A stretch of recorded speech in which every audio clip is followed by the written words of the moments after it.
재산에 대해 그녀의 남편이 청구한 것을 인정한 것이라는 믿음으로 그것을 도둑질한 것일 수도 있다. 우리는 잘 이해가 안 되지만 숨겼잖아요. 말 안장에다 숨겨가지고 아버지 제가 일어나서 인사를 드려야 되는데 지금 생리 중이라 제가 못 일어나니 용서하십시오 하면서 이게 다행히 넘어가게 돼요. 근데 아무튼 이 드라빔을 소유하는 것이 재산권, 땅 문서 같은 거예요. 그래서 아마 라헬이 마치 야곱이 장자권, 축복권을 빼앗은 것처럼 이 라헬도 드라빔을 도둑질한 것일 수도 있다. 그리고 동그라미 4번을 보시면 또는 단순히 라헬이 신앙이 좀 아직도 우상을 좀 중요시하는 여자일 수가 있다는 거예요. 그죠? 그래서 라헬의 이전 신앙이나 자신이 소중하게 여기는 어떤 과거 자체일 수가 있다. 아직도 라헬이 조금 미신적인 것을 합한 채도 막 달라고 이랬잖아요. 라헬이. 그래서 보면 이와 같이 아무튼 그럴 수도 있다는 거예요. 우리가 자세히는 모르지만 이와 같이 우상은 아브라함의 가족 3대 아브라함, 이삭, 야곱 이 3대를 거치면서 보면 그가 갈대 우르를 떠난 후에도 여러 해에 걸쳐 있었다는 것과 그것이 이스라엘 역사에 나중에도 끊임없이 우상이 중간에 곳곳에서 나타나요. 야곱에 보면 나중에 베델로 올라가서 상수리나무 안에다가 귀걸이, 우상 딴지는 거 땅에 묻어요. 그러니까 보면 이걸 갖고 있었다는 거예요. 아무튼 믿음 생활을 잘 하지만 아직도 그래 또 사사기나 사무엘상 이런 부분에도 보면 나중에 보면 놋뱀도 그걸 이스라엘 백성들이 갖고 들어가죠. 가나안 땅으로. 그 나중에 보면 다 없애요. 다윗 때 없애는 거예요? 누구 때 없애는 거예요? 아무튼 그들이 남아있다는 거예요. 그런 걸 보면 아무튼 이런 건 참 우상이라는 게 알게 모르게 우리 속에 꽤 자리를 잡고 있다는 것을 알 수가 있어요. 보면 그래서 내 4번 어찌 내 신을 도둑질하였느냐 막 따지죠. 하나님 말하지 말라고 그랬는데 그냥 내가 너를 죽일 수도 있지만 니네 하나님 때문에 내가 참는다 이러면서 마지막에 하는 말이 드라빔을 왜 훔쳐가느냐 이러면서 전혀 상관없는 얘기를 꺼내요. 그러면서 동그라미 1번 라반의 상처난 체면 허세 자기 합리화의 표현이고 동그라미 2번 야곱이 라반에게서 훔친 자에게 저주를 내리고 야곱이 맹세한 대로 라헬은 여행 중에 목숨을 잃게 되는 이런 의미가 있는데 아무튼 이렇게 되게 되면서 그러면서 라반은 참 희한해요. 여기서 여기 야곱이 삼촌한테 나 울분을 토하죠. 내가 추위를 더위와 40절을 보면 내가 39절부터 보면 내가 물려 찢긴 것은 내가 외삼촌에게 배상을 했고 40절 보면 내가 이와 같이 낮에는 더위와 밤에는 추위를 무릅쓰고 눈붙일 겨를도 없이 지냈나이다. 야곱은 진짜 열심히 일했어요. 눈붙일 겨를도 없이 지냈는데 이것마저도 삼촌은 가만두지 않으려고 지금 쫓아왔잖아요.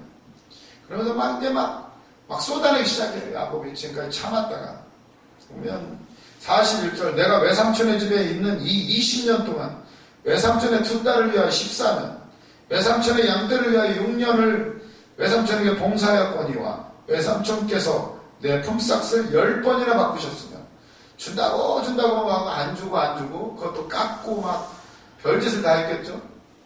10번이나 바꿨다는 것은 10번이 아니라 수도 없이 했다는 거예요. 10번이라는 건 완전한 숫자죠. 수도 없이 아무튼 속이고 또 속이고 아무튼 야곱도 자기 형을 속이고 아버지를 속이고 속였잖아요. 그 대가를 아주 톡톡히 치러요. 얼마나 그게 아주 그냥 대가지불을 엄청나게 하는데 42절 우리 하나님 아버지 하나님 아브라함의 하나님이 곧 이삭의 경외하는 이가 나와 함께 계시지 아니하셨더라면 외삼촌께서 이제 나를 빈손으로 돌려보내셨으리다마는 하나님이 내 고난과 내 손의 수고를 보시고 어젯밤에 외삼촌을 책망하셨나이다. 아멘. 다 알아요. 야곱도 삼촌 아마 빈손으로 나를 보냈겠지. 하지만 내 고난과 수고를 하나님 보셨다. 그래서 책망했다. 이렇게 하면 그냥 야곱이 그냥 그동안 쌓아왔던 거 그냥 막 다 쏟아버려요. 꼼짝을 못하죠. 그랬더니 라반의 반응이 되게 웃겨요. 또 할 말 없으니까 하는 말이 43절. 라반이 야곱에게 대답해 이르되 딸들은 내 딸이요 자식들은 내 자식이요. 완전 놀고요. 딸들도 내꺼, 네 건 내꺼, 내 것도 내꺼. 자식들도 다 자기 거래요. 손자들도 내꺼. 양떼는 내 양떼요. 네가 보는 것은 다 내 것이라. 와, 이미 이 속에 다 내 거래, 내 거. 내가 오늘 내 딸들과 그들이 낳은 자식들에게 무엇을 하겠느냐? 다 내 건데, 어차피 내 건데 내 거에 내가 무슨 해를 가하느냐? 말도 아주 잘해요. 그러면서 하는 말이 44절, 이제 오라, 계약을 맺자. 또 이래요. 근데 이 계약이 무시무시해요. 보면, 이제 오라, 나와 내가 언약을 맺고 그것으로 너와 나 사이에 증거를 삼을 것이니라. 내가 너 죽여버리려고 했지만 다 내 건데 어차피 뭐 이러면서 내가 무슨 내 거에 해를 가하냐 이러면서 계약 맺자 또 이래요. 그러면서 하는 계약을 보세요. 45절, 이에 야곱이 돌을 가져다가 기둥을 세우고 또 그 형제들에게 돌을 모으라 하니 그들이 돌을 가져다가 무더기를 이루며 무리가 거기 우리처럼 마치 돌 쌓아놓고 거기다가 딱 기둥을 딱 세워놓고는 47절, 라반은 그것을 여갈사두다라 불렀고 야곱은 그것을 갈라시라 불렀어요. 두 개의 뜻이 똑같아요. 하나는 히브리, 하나는 아람어. 증거의 무더기라는 거예요. 이것이 증거라는 거예요. 우리 사이의 계약의 증거. 무더기를 쌓아놓고 하는 말이 49절 미스바. 여기서 이제 미스바가 나옵니다. 나중에 미스바, 사무엘 때 막 에베네셀 하는 데가 미스바죠. 에베네셀. 미스바라 하였으니 49절. 이는 그의 말에 우리가 서로 떠나 있을 때 여호와께서 나와 너 사이를 살피시옵소서. 증거를 해놓고는 하나님이 보고 계신다. 이 증거를 쌓는 거예요. 이제 그러면서 계약을 맺는데 어떤 계약을 하는가? 라반은 무서운 사람이에요. 다 내 건데 그 대신 계약을 맺자 해놓고는 하는 말이 50절. 만일 네가 내 딸을 박대하거나 내 딸들 외에 다른 아내들을 맞이하면 가만 안 두겠다는 거죠. 우리와 함께할 사람은 없어도 보라, 하나님이 나와 너 사이에 증이 되시라 하였더라. 내 딸을 때린다거나 박해한다거나 그리고 다른 여자를 얻었다가는 가만두지 않겠다. 그리고 51절, 라반이 또 야곱에게 이르되 내가 나와 너 사이에 둔 이 무더기가 보라, 또 이 기둥을 보라. 52절, 이 무더기가 증거가 되고 이 기둥이 증거가 되나니 내가 이 무더기를 넘어 내게로 가서 해하지 않을 것이요 너도 이 무더기 이 기둥을 넘어 내게로 와서 해하지 않을 것이라. 이게 무슨 얘기예요? 딱 금거놓고는 이제 383 넘어오지 마. 나도 안 넘어가고 너도 넘어오지 마. 이제 안 만나겠다는 거죠. 끝. 넘어오면 가만 안 둔대요. 그리고 내 딸도 건드리면 안 되고 다른 여자 의도도 안 되고. 무시무시하죠. 계약을 이렇게 맺어. 그리고는 서로 이제 헤어지게 되는데 쭉 헤어지고 떠나가게 돼요. 근데 참 보세요. 이 미스바 언약. 이 미스바에서 이루어진 언약인데 내 딸을 박해하지 마라. 다른 아내를 맞이하지 마라. 이게 결국 이것 때문에 뭐가 되는 거죠? 이스라엘이 12지파로 끝나게 되는 거죠. 다른 여자를 얻었으면 13, 14, 15 아들이 될 수도 있지만 딱 여기서 끝나는 거예요. 12지파가 딱 돼요. 이게 사람이 하는 것 같지만 하나님의 뜻이에요. 그리고 보면 너 서로 딱 여기가 경계가 돼가지고 서로 넘어가. 이게 나중에 어떻게 돼요? 여기가 이스라엘의 영토가 확정이 되는 거죠. 딱 거기까지 이렇게 라반하고 야곱하고 서로 라반이 하는 것 같지만 하나님 이스라엘의 영토 경계가 되는 거예요. 이렇게 되는 것을 보면서 참 우리도 어떻게 보면 세상 사람들하고 살아가면서 계약도 맺게 되고 서로 다투기도 하고 그런 모든 일들이 어떻게 보면 하나님이 하시는 일이잖아요. 비근한 예로 조영기 목사님이 한참 막 기적이 일어나고 잘 나갈 때 전국으로 부흥회를 다닐 때잖아요. 그러다가 어떻게 어떤 목사님한테 밑보여가지고 어떤 유명한 부흥강사 목사님이 대한민국에서 앞으로 부흥회 하면은 가만 안 두겠다고 막 협박을 하셨대잖아요. 아주 그 잘 나가는 부흥사 그분은 아주 무서운 분인데 아주 조금 폭력적이고 이런 분인데 가만 안 둔다고 엄포를 놨대잖아요. 그러면서 이제 조영기 목사님 어디로 나가요? 대한민국에서는 안 되니까 해외로 나가셨대잖아요. 그 일이 오히려 세계적인 목사님으로 만드셔버렸잖아요. 오히려 사람이 하는 것 같지만 괜히 밉보여가지고 사람이 하는 것 같지만 하나님의 계획과 섭리가 거기에 있다라는 거예요.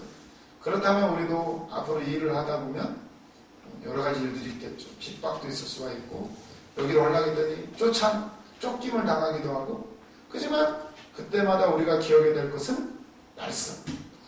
지금 하나님이 어디로 나를 인도하시는가? 우리도 여기까지 어떻게 왔어요? 여차 해서 여기까지 오게 됐다는 거 기억하시면서 우리는 날마다 하나님의 일하심, 하나님의 뜻 이것 또한 모두 다 하나님의 손 안에 있다는 것을 인정하시면서 끝까지 승리하시기를 바랍니다. 그러면 이제 32장으로 넘어가시면 뭐 다 아는 내용이니까 결국 이러면서 이렇게 됐으니까 이제 어떻게 해요? 이제 야곱은 다시 뒤로는 물러갈 수가 없어요. 이제 오로지 형 에서와 맞닥뜨려야 되는 진퇴양난 이 가운데 이제 들어가게 되는 거죠. 뒤로 물러설 수가 없어요. 하나님이 가라 그랬어요. 이제 니네 집으로 돌아가라. 딱 막아놓으세요. 하나님 다 일하시는 거죠. 그럴 때 이제 보는데 가야 되는데 이때 뭔가를 보여주세요. 32장 1절 야곱이 길을 가는데 하나님의 사자들이 그를 만난지라. 여기서 다시 또 천사를 만나죠. 옛날 베델에서 한번 봤는데 이 위기의 순간에 어쩌면 위기일 수가 있는데 아마 고민을 많이 할 거예요. 그때 하나님의 사자들을 보게 돼요. 2절에 보니까 야곱이 그들을 볼 때에 이르기를 이는 하나님의 군대라 하고 그 땅 이름을 마하나임이라 하였더라. 아멘. 하나님의 군대 마하나임. 마하나임은 또 두 진영이라는 뜻이 있어요.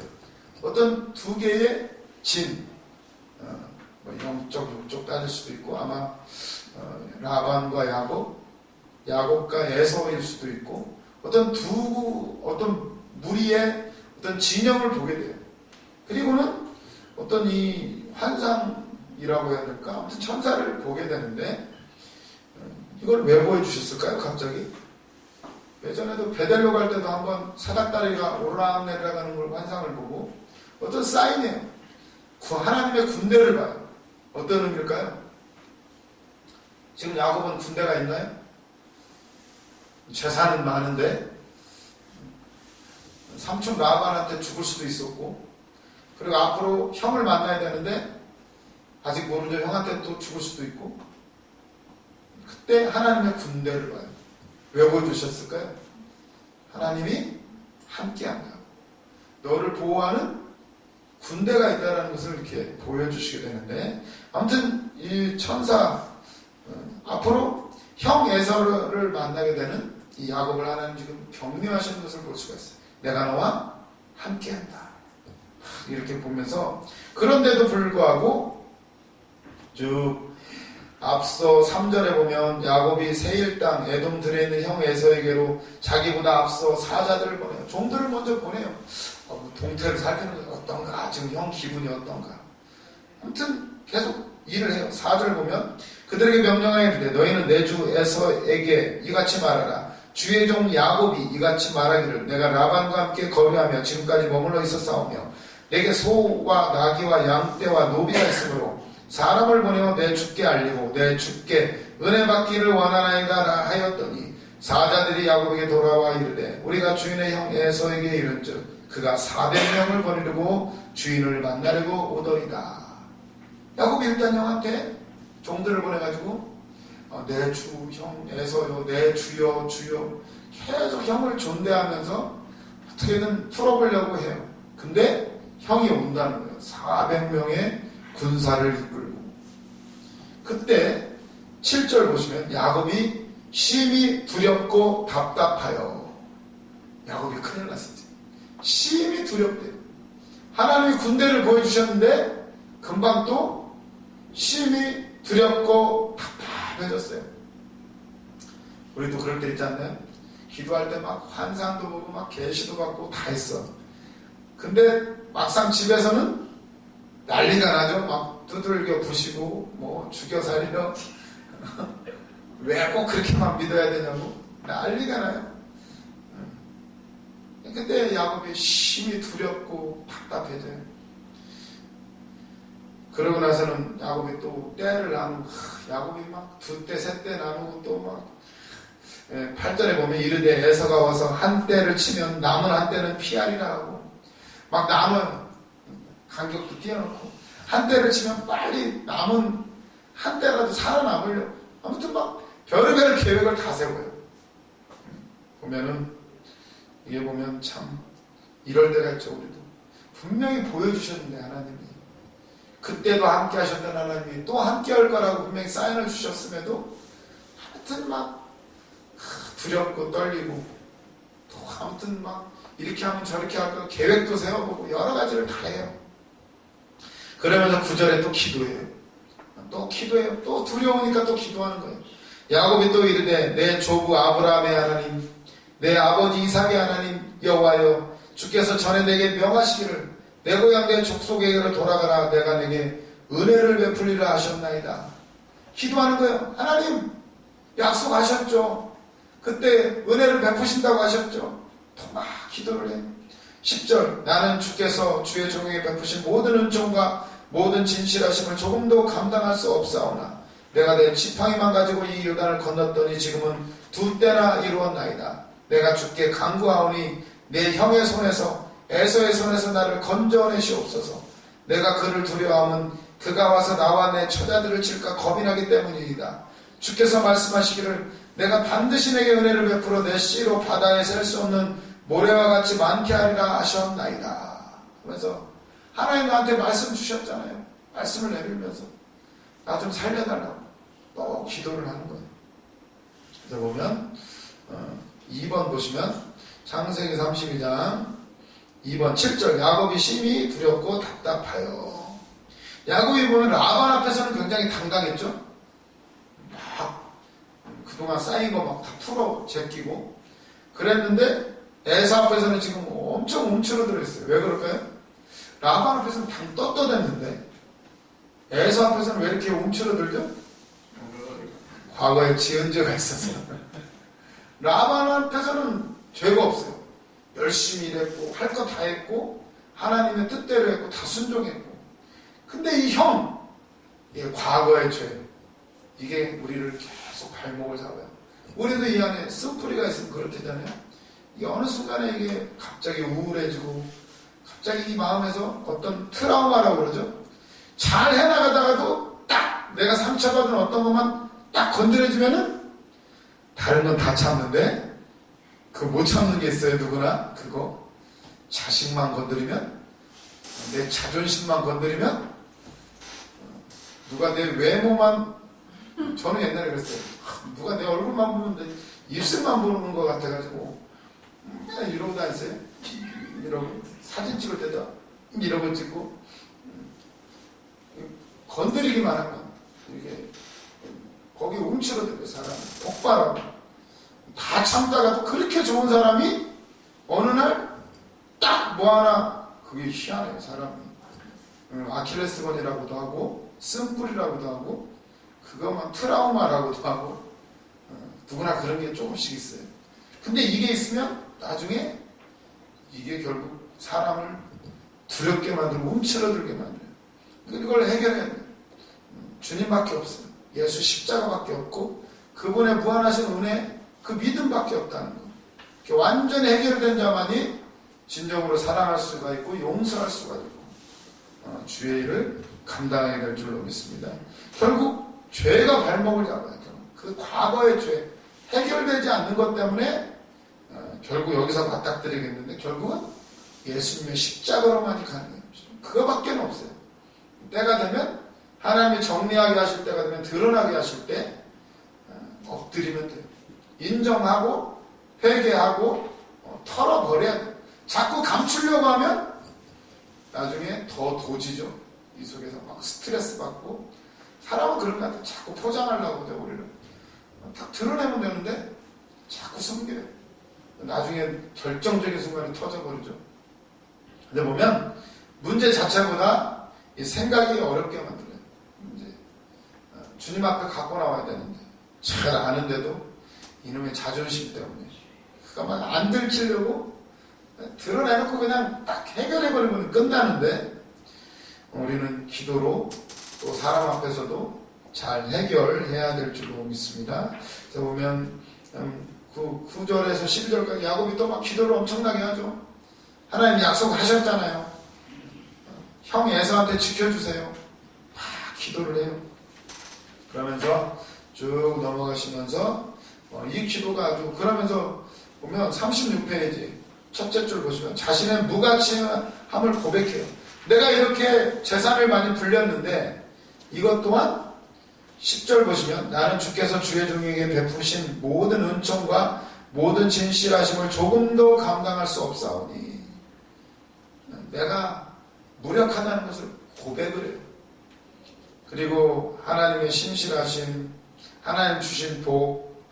그리고 4번 보시면 야곱은 하나님이 자신에게 아무리 좋은 것을 풍성하게 주셨을지라도 목숨을 잃게 된다면 그 좋은 선물이 무용지물이 되고 말 것임을 호소한다. 그리고 오늘 이 기도의 핵심은 구원이에요. 하나님 생명. 우리도 마찬가지죠. 아무리 잘 되면 뭐예요? 이 땅에서 구원. 진짜 그 생명. 그것 때문에 우리가 고생하는 거예요. 하나님의 약속. 야곱이 이렇게 기도할 수 있는 것은 하나님의 약속이에요. 약속. 하나님은 또 신실하시고, 우리는 날마다 하나님을 배반하지만 하나님 끝까지 그 신실하심에 기대면서 기도를 하게 돼요. 그러면서 드디어 이렇게 또 기도했는데, 그러면 끝이에요? 또 야복강에서의 그 씨름하면서 하는 기도로 또 들어가요. 우리도 그렇죠? 이만하면 기도하면 됐지? 막 또 들어가는 거예요, 기도로. 보면 13절에서 21절 야곱이 이제 뇌물을 보내는 거죠. 형님의 화를 풀어보려고 먼저 예물을 택해가지고 14절 보시면 암염소가 200, 순염소가 20, 이 전부 숫자가 550마리예요. 550마리, 어마어마한 양이에요. 선물만 해도 550마리니 야곱의 재산은 얼마가 될 거예요? 10분의 1만 잡아도 어마어마한 거예요. 짐승 거기에 딸린 종 식구들 뭐 엄청난 부자가 된 거죠. 그러니까 쭉 가게 되는데 이것마저도 죽으면 다 소용없어요. 그래서 드디어 이렇게 고민을 엄청나게 하고 하는데, 그래서 보면 여기서 보면 때를 나누고 보는데 맨 뒤에 야곱이 서잖아요.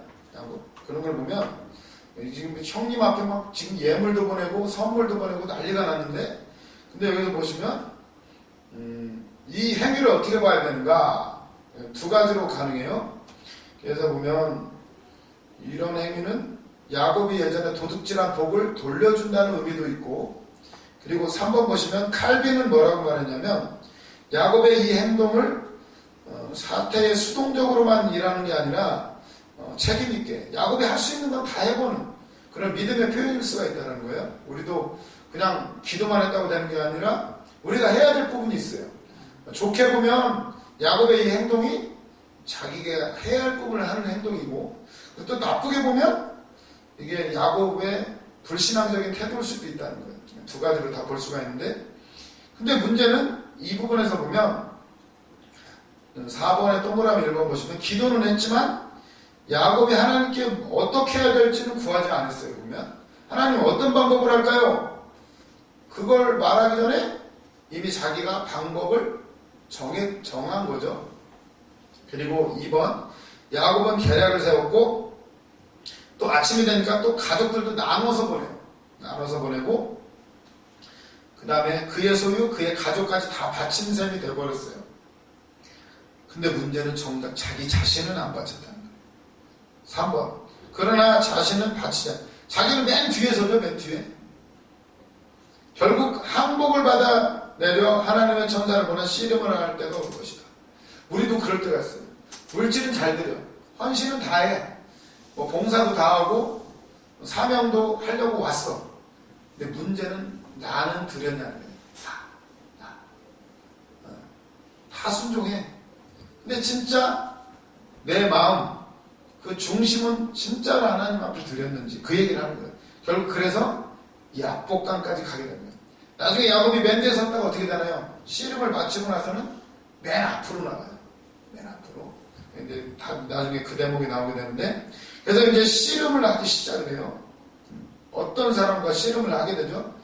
21절. 그 예물은 그가 앞서 보내고 그 무리 가운데서 밤을 지내다가 22절. 밤에 일어나 두 아내와 두 여종과 11 아들을 인도하여 야복나루를 건널세. 그들을 인도하여 시내를 건너가게 하며 그의 소유를 건너가게 하고 야곱은 홀로 남았더니 어떤 사람이 날이 새도록 야곱과 씨름하다가, 이 어떤 사람이라고 나와요. 이 어떤 사람은 누굴까? 천사라고도 하기도 하고, 그래서 보면 하나님과 씨름하기 이렇게 해놨죠. 프린트문에는 24절에 어떤 사람은 누구인가. 호세아서 12장 4절에는 천사라고 나와요. 천사. 2번. 그런데 추측컨대 아브라함이 마물의 상수리나무 아래에 있을 때 만났던 세 사람이 있죠. 아브라함도. 그때 그 중에 셋 중에 둘은 천사일 것이 분명하고, 근데 중간에 있는 인물은 누구일까? 하나님일 수도 있고, 어떤 분은 예수님이라고 하기도 하고, 성육신 전에 예수님이라고 표현을 하기도 해요. 그래서 보면 셋 중에 둘은 천사이고 세 번째 인물은 어떤 형상으로 나타나신 하나님 자신이었던 것으로 보인다. 대부분의 학자들은 아브라함에 나타났던 그 세 명의 중에 한 사람은 삼위 하나님의 제2위이신 예수님일 거라고 이렇게 추측을 해요. 예수 그리스도의 성육신전에 현현 나타나십니다. 이렇게 생각하는데, 그 아브라함은 그런 것처럼 지금 이 야곱과 씨름하는 이 사람도 어떤 사람이라고 그랬죠? 천사라고 안 했어요? 어떤 사람의 모습? 아마 예수님일 가능성이 크다는 거예요. 예수님일 가능성이. 그래서 보면 2번. 야곱은 어떤 사람과 씨름하였다. 동그라미 1번. 중요한 것은 그 사람이 야곱과 씨름을 했다고 했지 야곱이 그 사람과 씨름했다고 하지 않았다. 그러니까 야곱이 그 사람한테 다가와서 붙은 게 아니에요. 그 사람이 다가와서 씨름을 청해서 막 갑자기 붙기 시작한 거예요. 누구죠? 우리가 예수님을 찾아간 건가요? 예수님 우리를 찾아오신 건가요? 비슷해요. 지금 그 얘기를 하고 있는 거예요. 2번. 처음에 하나님과 씨름하고자 야곱이 그분을 찾은 것이 아니다. 오히려 그분은 야곱을 영육간에 복종하는 지점까지 몰아가시려고 그와 씨름하기에 오신 하나님이시다. 그죠? 야곱이 기도 다 많이 했어요. 근데 더 깊은 속으로 지금 마지막 꺾는 그 자리, 한돛뼈를 꺾고 자기의 모든 방법을 꺾어버린 그 자리까지 인도하시려고 지금 하나님 직접 내려오신 거예요. 예수님도 마찬가지죠. 네. 직접 내려오신 하나님이. 그래서 3번. 야곱이 축복을 받으려고 이 사람과 씨름한 것이 아니다. 그 사람이 야곱에게서 어떤 목적을 이루시기 위해서 그와 씨름을 한 것이다. 그분이 찾아오신 거예요. 야곱이 어떤 목적을 그 사람 통해서 이루려고 했던 게 아니에요. 어느 날 그 사람이 다가와가지고 막 그 밤에 싸움을 시작을 한 거예요. 그래서 보면 날이 새도록 싸웠대요. 날이 새도록. 야곱도 대단한 거예요. 그 왕성원장님 씨름 해보셨는가 모르겠지만 저도 안 해봤는데 유도를 배워보려고 한 달 끊고는 유도를 갔잖아요. 그래도 좀 한번 배워보려고. 근데 처음에 갔더니 대련을 시키더라고요. 저하고 비슷한 사람, 초짜. 1분을 싸우래, 1분. 딱 잡았잖아요. 둘이 비슷하니까, 힘도 비슷하고, 체급도 비슷하니까, 서로 막 앉으려고 막 잡고 1분을 붙어 있었잖아요. 이렇게 하면, 이렇게 하고, 막 서로 막, 이렇게 밀면 또 안 넘어지려고 이렇게 하고, 막, 옥신각신 1분을 했잖아요. 그리고 서로 승부가 안 났어요. 서로 어차피 기량도 없고 똑같으니까. 힘으로만 그냥 안 넘어가려고 이러고 1분이 지났잖아요. 저 죽는 줄 알았어요. 몸이 막 이게 막 다 펌핑이 됐다고 그러죠. 이게 막 부은 데다가 숨이 막 하는데 그 1분여간에 죽는 줄 알았어요. 막 숨이 안 쉬어지더라고요. 그 정도로 힘들더라고요. 이게 씨름이라는 게. 그런데 야곱은 밤새 그래도 승부가 안 나요. 이게 보면 야곱이 얼마나 이게 고집이 억세다는 것을 우리에게 보여드는 거예요. 우리도 평생 걸리죠. 하나님이 그냥 꺾이면 끝나는데 그냥 안 죽으려고 내 방법대로 해보려고 얼마나 오래 걸려요? 착한 사람들이 더 오래 걸리더라고요. 착한 사람들이. 조금 성격이 급하고 좀 센 사람들은 빨리 일 저질러 놓고 빨리 깨지는데 착한 사람들은 그냥 오래 걸리죠. 오래. 아무튼 야곱의 억센 고집 밤새워도 끝나질 않아요. 끝까지 이를 악물고. 2번, 이게 바로 죄라는 거예요. 야곱의 죄는 다른 게 죄가 아니라 안 꺾이는 거야. 안 꺾이는 거. 이것이 바로 왜 하나님이 때때로 우리를 맹렬한 반대자가 되셔서 우리를 제압하시고 죄의 권세를 파괴하시는 거에 대한 이유다. 야곱의 모습이, 우리의 모습이 끝까지 버티는 거. 빨리 꺾어지면 금방 끝나는데 밤새 고생하고도 환절뼈가 부러져야 그제서야 깨닫게 되는, 오래 걸리죠. 이게 바로 죄라는 거예요. 우리의 죄는 다른 게 죄가 아니야. 꺾이지 않는 이 교만, 내 생각들. 그래 보면 4번에 보시면 이기지 못함을 보고 야곱의 허벅지 관절을 치네. 아니 하나님, 그분이 하나님일 수도 있고 예수님일 수도 있는데 이기지 못함을 보고 허벅지 관절 탁 잡고 부러뜨려요. 야곱은 우리가 알기를 사기치고 술수를 쓰는 사람을 알고 있는데, 아니 천사라는 분이 하나님이시라는 분이 누가 지금 수법을 써요? 공정하지 못해요? 이상하지 않아요? 보면 1번, 하나님은 공정하게 경계하지 않으시는 것처럼 보인다. 우리도 그러지 않나요? 인생 가운데 나는 착하게 살아온 것 같은데 왜 나는 이렇게 하나님 괴롭히시는지. 어떤 사람은 맨날 죄만 짓는 것 같은데 잘 돼요? 잘 먹고 잘 살아요? 하나님은 공평하지 않으신 것 같아. 그런가요? 22번, 우리가 그분의 경기 방식을 좋아하거나 좋아하지 않거나 하나님은 언제나 이기신다. 우리가 하나님 그거는 법칙에 어긋나요. 그러거나 말거나 하나님 마음에 왜 우리를 이렇게 만드셨어요?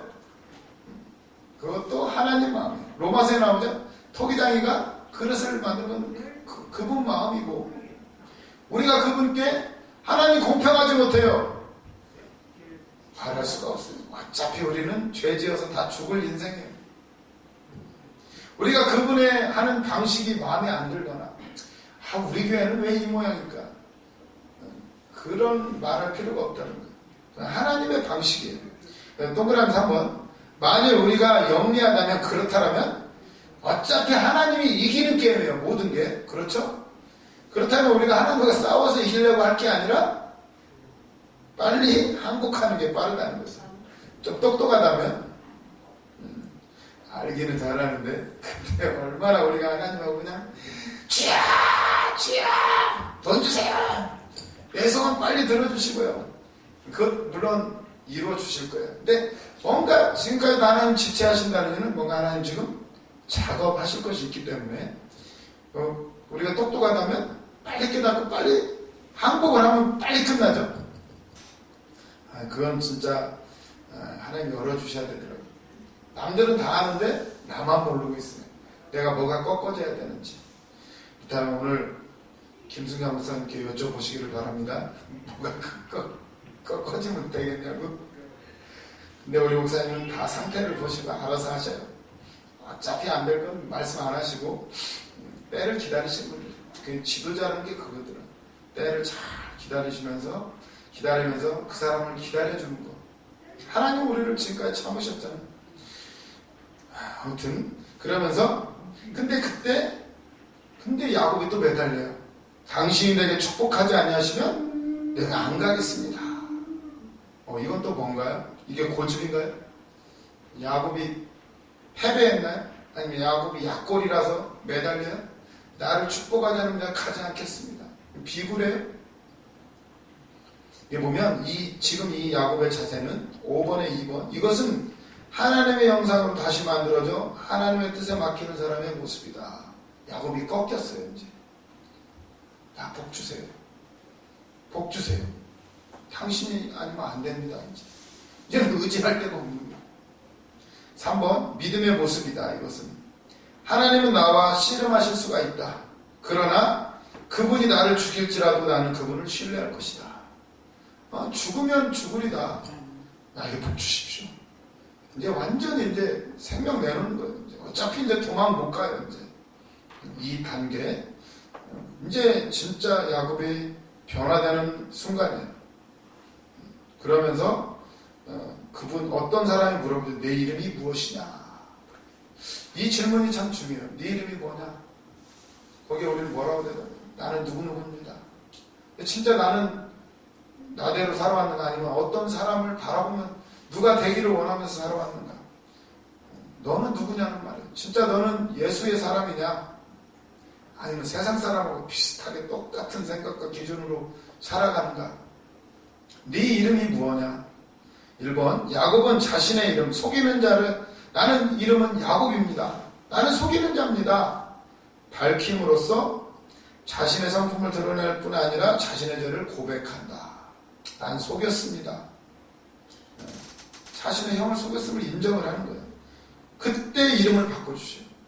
야곱의 이름을, 이게 이제 이스라엘, 사람과 하나님과 겨루어 이겼음이라 이렇게 해주시는데, 그대로 번역하면 이거예요. 이스라엘, 뒤에가 엘이죠? 뒤에서부터 해석해야죠. 하나님이 이기신다. 원래 뜻은 이거예요. 하나님이 이기신다. 하나님이 통치하신다. 이스라엘, 하나님이 이겼다. 하나님이 통치하신다. 이제 우리의 이름은 어떻게 바뀌고 이제 하나님이 나를 이제 통치하시고 나를 이기시고 내 육성을 이기시고 하나님 나를 끌어가시는 이 사람으로 이름이 바뀌어버렸어요. 그래서 드디어 이제 야곱이 이름이 바뀌고 나서 이제 새로운 해가 떠오르죠. 미래가 또 여기 어디에 나와요? 분이엘 31절, 그가 분이엘을 지날 때 해가 돋았고 그의 허벅다리로 말미암아 절었더라. 해가 돋아요. 새로운 해. 이러면서 이제 분이엘, 그것을 분이엘이라고 하죠. 하나님의 얼굴. 하나님의 얼굴을 본 자는 죽어요. 근데 야곱은 죽지 않았어요. 왜 그럴까? 하나님하고 대면해서 살았다면 에서와의 만남에서도 살 거죠. 그죠? 그리고 이런 한번 읽어보세요. 허벅다리로 말미암아 절었더라. 흔적을 가지고 살아가는 거죠. 십자가의 흔적. 근데 이게 진 것 같지만 야곱의 승리. 이런 얘기 다 읽어보세요. 나중에 왜 승리냐? 드디어 야곱이 자신을 굴복시켰기 때문이에요. 내 옛 성품들을 꺾었기 때문에 이게 승리예요. 막 허벅다리는 절지만 이게 바로 승리라는 거예요. 이제는 내 힘이 아니라 하나님의 힘, 하나님의 은혜로 살아가니까 이게 바로 승리의 사람이라는 거예요. 이 싸움에서 4번, 동그라미 4번 보시면 이 싸움에서 하나님과 야곱은 둘 다 승리하였다. 야곱은 완벽한 승리의 순간에 패배하였는데 이때 경험한 것은 은혜였다. 그리고 5번, 하나님은 왼손과 오른손을 다 사용하신다. 이게 무슨 얘기냐? 왼손으로는 우리와 대항해서 싸우시고 씨름하시고 오른손으로는 우리를 위해서 싸우신다. 그죠? 하나님은 두 개를 다 사용하신다는 거예요. 하여튼 모든 게 다 은혜라는 거예요. 누가 나를 반대하건 핍박하건 우리를 다루시니까 또 우리를 보호하시고 그렇게 하시 왼손과 오른손을 다 사용하신다. 6번, 힘줄을 먹는 것을 금함으로써 이스라엘 백성은 지속적으로 야곱이 하나님과 대면했던 사건과 그가 하나님으로부터 얻어낸 궁극적 승리의 축복을 기억한다. 힘줄을 안 먹으면서 뭘 기억해요? 야곱이 하나님 만난 거, 하나님의 은혜, 우리도 어떤 그런 게 있죠? 뭘 기억하는 거. 성찬식을 하면서 예수님의 십자가를 기억하고, 또 금식하면서 또 기억하고, 여러 가지 기억하는 장치들이 우리 안에 있어요.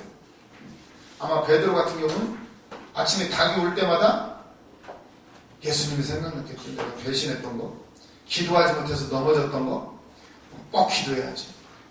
닭 오는 소리 맨날 들리니까 하나님이 마련해서 참 지은 것 같아요. 겸손하라. 교만하라 치면 아침에 닭 소리가 들리면 아차, 교만하면 안 되지. 아마 계속 기억을 하게 될 거예요. 하나님도 우리를 그렇게 하실 거예요. 그렇다면 우리 정말 더 기도해서 꺾어지는 단계, 죽어지는 단계죠. 그 단계에 들어가셔서 분이엘의 하나님을 만나시고 정말 가는 곳마다 승리하시기를, 이스라엘로 살아가시기를 주님의 이름으로 축원합니다. 기도하시겠습니다. 주님 감사합니다. 오늘도 우리를 사랑하셔서 우리의 이름을 바꿔주시고 주님의 자녀로 삼아주신 주님 너무나도 감사를 드립니다. 분이엘의 그 하나님 날마다 보고 가게 하시고, 아버지 하나님 야복강의 그 씨름 가운데 우리가 온전히 꺾어지는 체험들 한 사람도 있지만 또 더 하게 하시고, 정말 주님 앞에 꺾어져서 주님이 통치하시는 삶이 되게 하옵소서. 일주일여 간도 지켜주심을 믿사오며 감사드리며 예수님의 이름으로 기도드렸습니다. 아멘. 수고하셨습니다.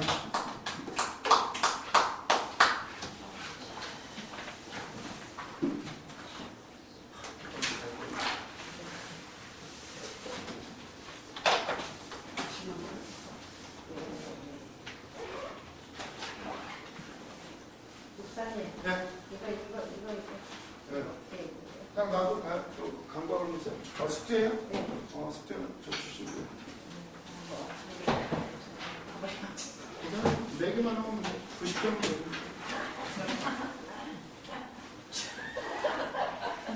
최고점 99점.